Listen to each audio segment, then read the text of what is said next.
মাওলানা লুৎফর রহমান, জি রমজানুল মোবারকের আমরা একেবারে রহমতের শেষ দিকে আছি। প্রথম অংশ রহমতের আল্লাহ রাব্বুল আলামিন আমাদেরকে দিয়েছেন।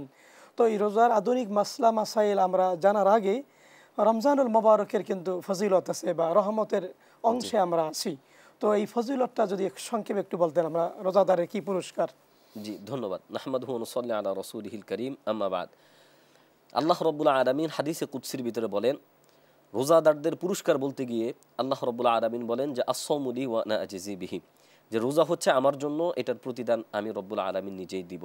আল্লাহ রাসূল সাল্লাল্লাহু আলাইহি ওয়াসাল্লাম এই হাদিসের ব্যাখ্যা আরেকটা হাদিস বলেছেন যে অন্যান্য যে কোনো ভালো কাজের পুরস্কার আল্লাহ রাব্বুল আলামিন 10 গুণ থেকে 700 গুণ পর্যন্ত বাড়িয়ে দেন, কিন্তু রোজার প্রতিদান আল্লাহ রাব্বুল আলামিন নিজ জিম্মায় নিয়ে গেছেন।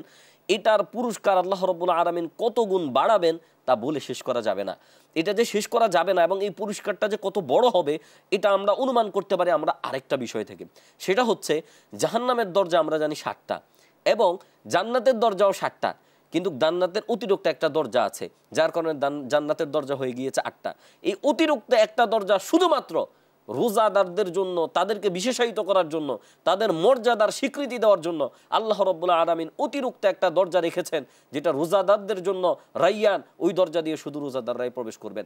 সুতরাং এই সমস্ত হাদিসের আলোকে আমরা বুঝতে পারি যে আল্লাহ রাব্বুল আলামিন রোজার এই আমলটাকে কত গুরুত্ব দিয়েছেন এবং এটার জন্য কত সুন্দর সুন্দর পুরস্কারের ঘোষণা আল্লাহ রেখেছেন। তাই এই সমস্ত পুরস্কার যদি আমি আর আপনি লাভ করতে চাই এবং আমাদের দর্শকদের লক্ষ্য করে আমরা বলতে চাই, যদি আমরা আল্লাহ রাব্বুল আলামিনের কাছ থেকে আল্লাহর নিজ হাতে আমরা পুরস্কার নিতে চাই, আল্লাহ বলেছেন আস-সাওমু লি ওয়া আনা আজজি বিহি, রোজা আমার জন্য, এটার পুরস্কার আমি দিব।